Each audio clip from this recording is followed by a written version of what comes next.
Hey guys, so today's lesson is on EA, activation energy. This sounds so familiar. It seems like we've done this before, and we have. The first time you saw EA, and I'm not talking about that video game company that make horrible games, but the first time we looked at activation energy is when we looked at factors that can affect the rate of reaction. And one of the factor was catalysts. Remember that? That when a catalyst is added to a reaction, it can lower the activation energy. So if this reaction has an activation energy of a very high number, meaning that the activation hump is high, man, the reaction is going to be slow. But with a catalyst, this will lower that hump to make the reaction faster. And we've seen that by doing that, it will actually not affect delta H. The energy that comes out or invested will still be the same. It's just that the activation part will be lower, easier, hence faster. So before we look at that, let's take a look at reaction mechanism. Okay? Not all reactions are single steps. There are many reactions out there that has multiple steps, like this one. Okay? So for this reaction, what you're trying to do is trying to get from N2O5 to make lots of NO2. You get some O2 while you're at it. Well, to do this, it's not a single step process. Even though the overall reaction is really N2O5 decomposing to give you NO2 and O2. And we'll see how that works very soon. And I think the question asked that if we can balance that. Of course I can. There's really nothing I can't balance. There you go. But that's not the point. The point here is, in order to get here, from here to here, there are many steps and there are many things that this have to overcome. First, that's why it's called mechanism, by the way. N2O5 will need to decompose to become NO2 and NO3. Now, this step is measured to be a very slow process. Now, that's important to know. The fact that this is slow, it means that this step is known as the rate determining step. The rate determining step to get from here to here, because this is just that slow. So what is the rate law expected for this reaction? If this is the determination of the rate determining step, well, it has to equal to some sort of constant of this concentration. Because this is so slow, it takes a long time to get NO2 and NO3. So the dependent factor for this reaction is the first reactant. Now, does it always have to be the first reactant? No, it doesn't. Sometimes the rate determining step could be the second step. Then we'll see exactly what we need to do, because I have an example like that for you. So that is the rate law for this stepwise reaction. B says, what are the intermediates for this reaction? Now, everything in between we can pretty much bet are intermediate. Not just that, is that intermediate overall can be crossed out.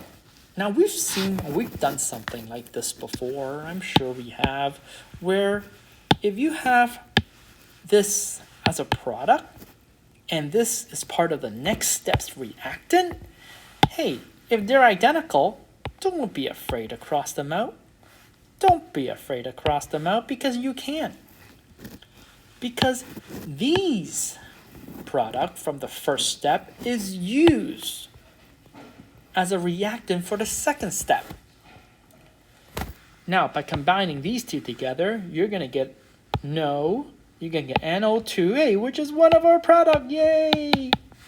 And O2, which is also one of our product, yay! Okay? Now, these are good, okay? These are keepers. This is not, because this will actually react with more of these, see, to get more NO2,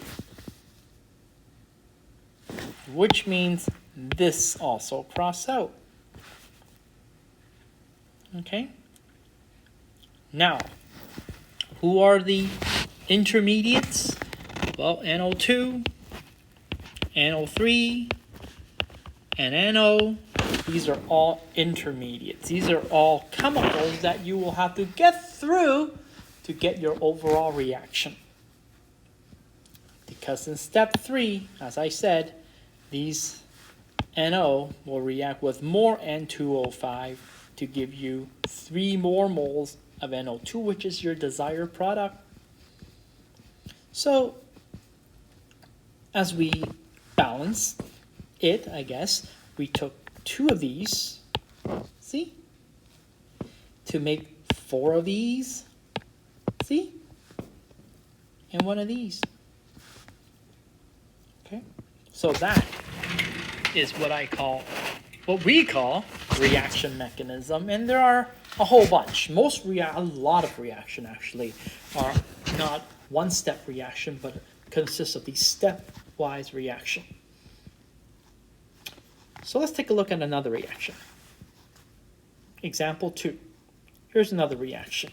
This is what I'm trying to accomplish right here. I'm going to take COCl2 and I want to react it with chlorine gas. Man, that stuff is poisonous, I'm telling you. To give you another poisonous gas known as carbon monoxide. And to think of it, look at this. You generate 2 more chlorine gas. Hey, look, you're reacting with chlorine gas to make more chlorine gas. How do you think we make more chlorine gas? Now, to do this, here's the mechanism. This is no one-step reaction. Again, it consists of 3 steps, and for each step, we were able to measure their speed. First step is actually fast. Turning Cl2 into 2-elemental chlorine is a fast process. The only problem is that there's always a chance of this going back to this. But don't worry. Remember Le Chatelier principle? If you don't, or we're not there yet, we will talk about how this works. I'll tell you a little bit right now.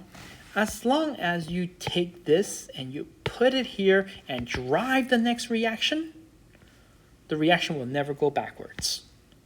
But this arrow is stating the fact that reaction, goes forward. Chlorine gas will become 2-elemental chlorine, but if there's too much of this, the reaction can also go backwards.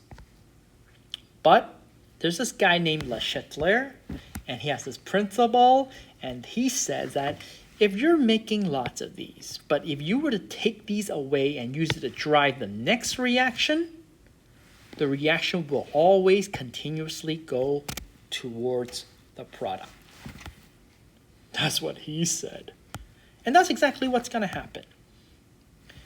Chlorine will be used to react with COCl2 to make COCl and more chlorine gas. Now, by measuring the process of this intermediate step, this is a very slow step. So what that means is that step 2 is actually your rate determining step. Arrhenius. Now finally, okay, these and the other one of these that we didn't use. Remember we made 2 of these? Remember we made 2 of this in the first step? One of them is used to drive this reaction. The other is used to drive this reaction, as you see here, to make more chlorine gas and carbon monoxide. Yikes. All right, but this step is also fast. At the same time, it's also at an equilibrium, which as I said, we'll talk about later. Now, what would be the rate laws for this? Because this is different from the first example. The first example is simple because, hey, your rate is solely dependent on the first reaction because the first reaction is the one that's slow. But this one is your second reaction that is slow. Is the rate going to be dependent on these guys? The answer is no, because this has to be taken into account as well. Because without this drive, this reaction will not happen anyway. So because of that, all reactions before the rate determining step needs to be taken into account in your rate law expression.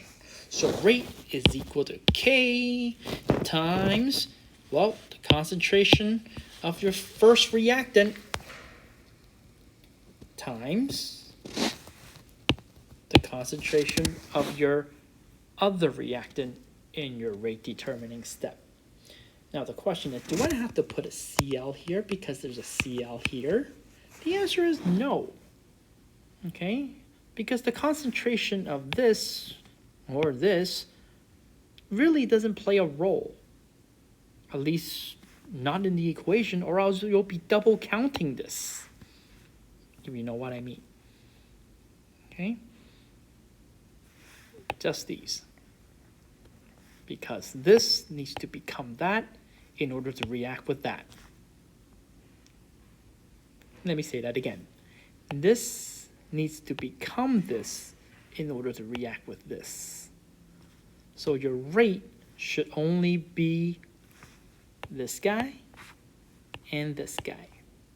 You wouldn't put this guy in, or else you'll kind of be doubling up this, if you know what I mean. But that's how you do the rate law. Of course, if your slow step is not the first step, no big deal. Now let's talk about activation energy. Now we've seen this before. Okay, these grams, these energy diagrams, okay, are used. The first time we saw them, we were able to pick up a couple of information about them.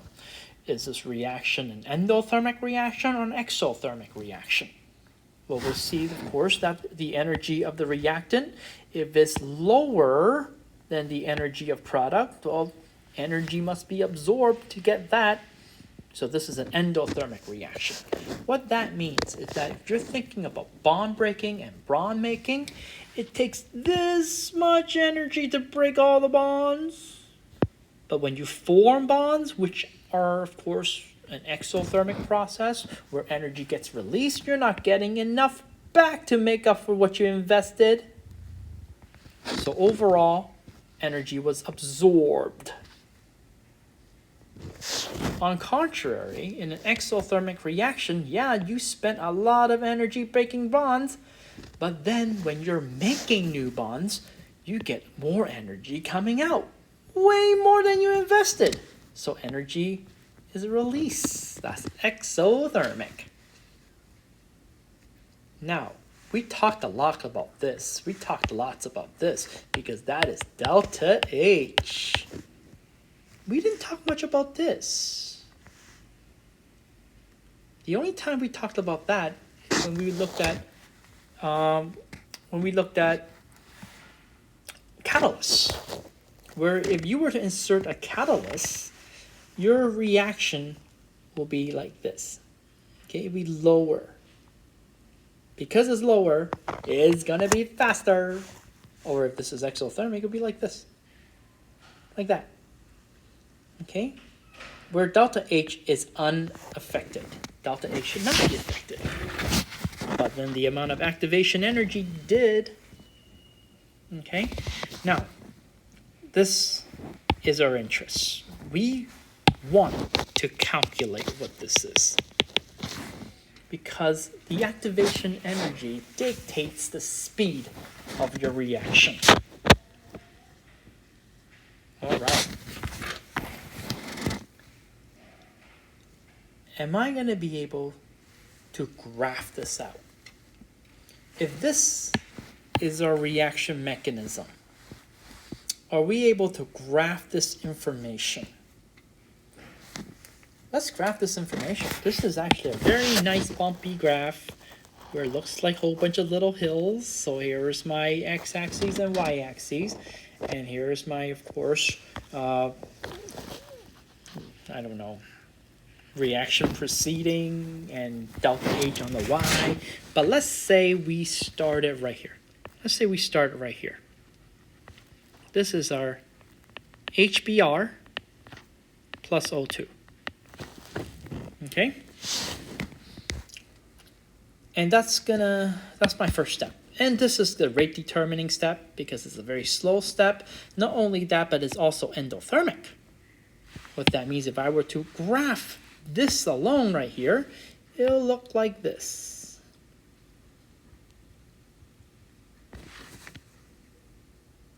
Okay? Where I have here is HOOBr.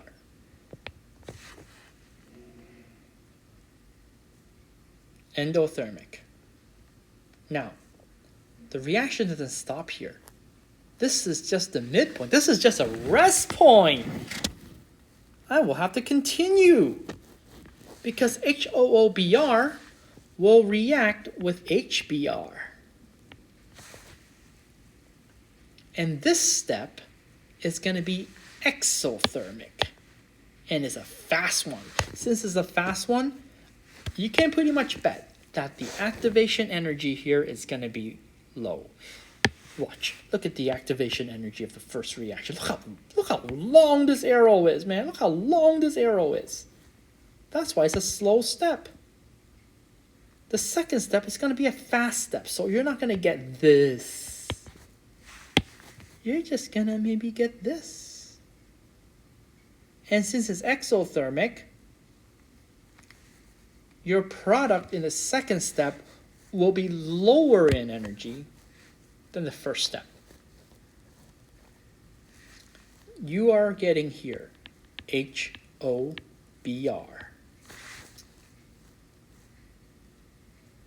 Now, you're going to react with more HBr because this is going to be the third step and it's also exothermic. So how are you going to finish this graph? Well, you are going to continue. You're going to have some sort of activation energy because all reaction have an activation energy and it's going to be small. It's not going to be a big hump because it's going to be fast. It's going to be this little hump. The question is, how far will I go here? Do I stop here? Because this is exothermic, right? If I were to do this, this is exothermic. But you have to look at what is the overall. I did give you the overall. The overall is an exothermic, meaning that where you will end will for sure be lower than where you ultimately started. Yay! I'm going to go down all the way to down here. H2O. Oh, just piece out of all this garbage. H2O plus Br2. Maybe I should go lower, eh? Just to, so I don't confuse those of you who can't see properly. And go lower. There you go. Okay. And from here to here,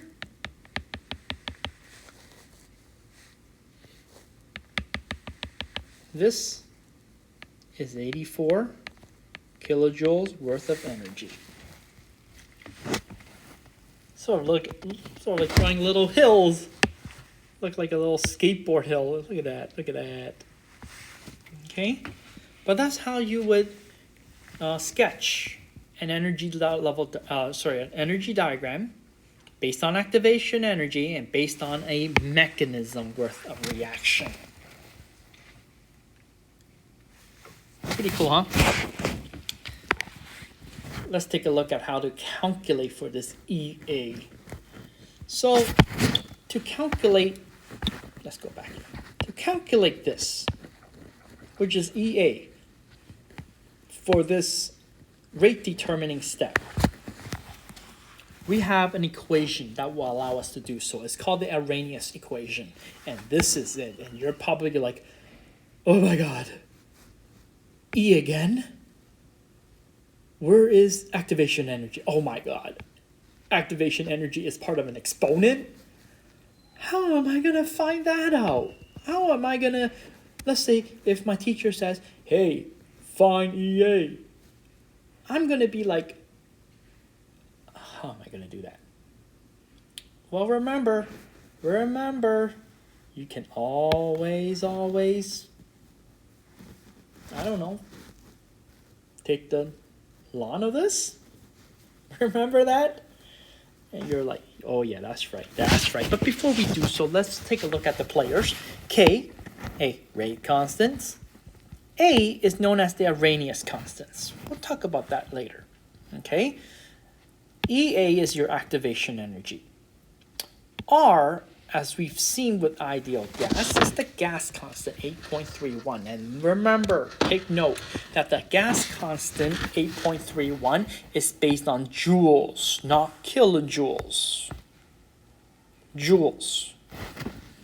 T, same idea, is not degrees Celsius. We don't want a negative number here if things get too cold. This is measured in Kelvin. So if you're given Celsius, make sure you know how to turn that to Kelvin.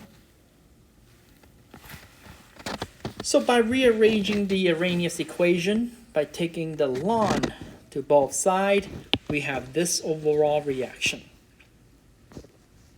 I don't know, but it seems like everything leads to a straight line, doesn't it?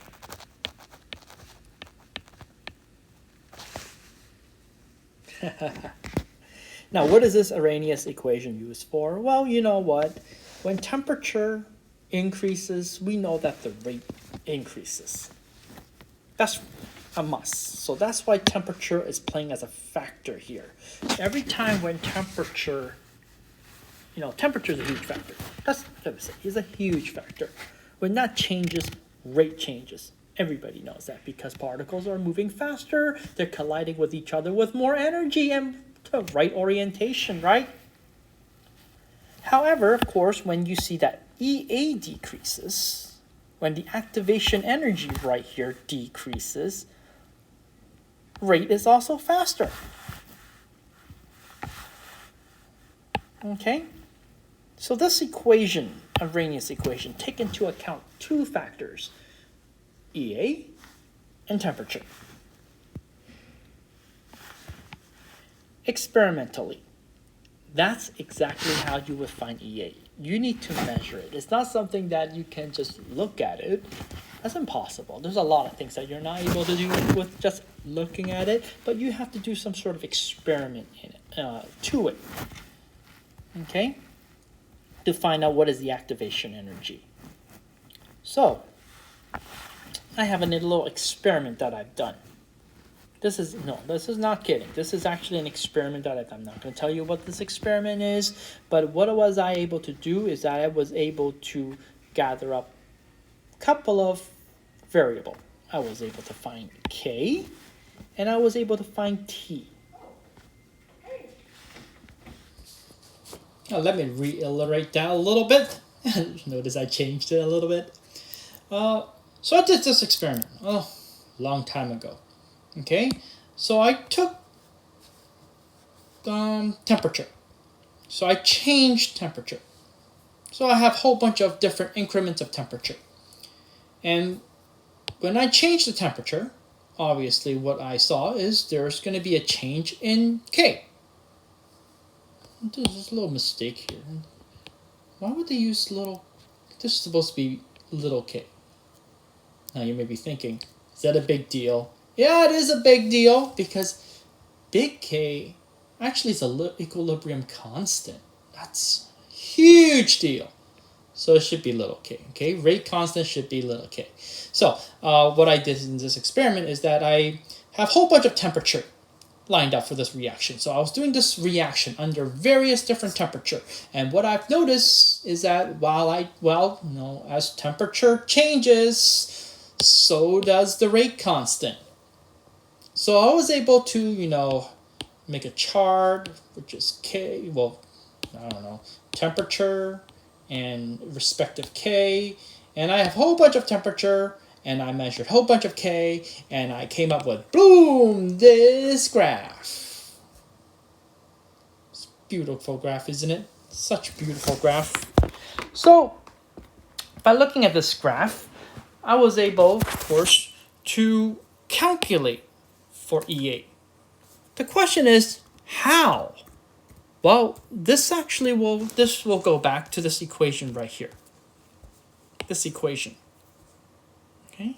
This equation is nothing more than this line. Why? Because what I graph is not K versus temp. Oh, no. I did not graph that.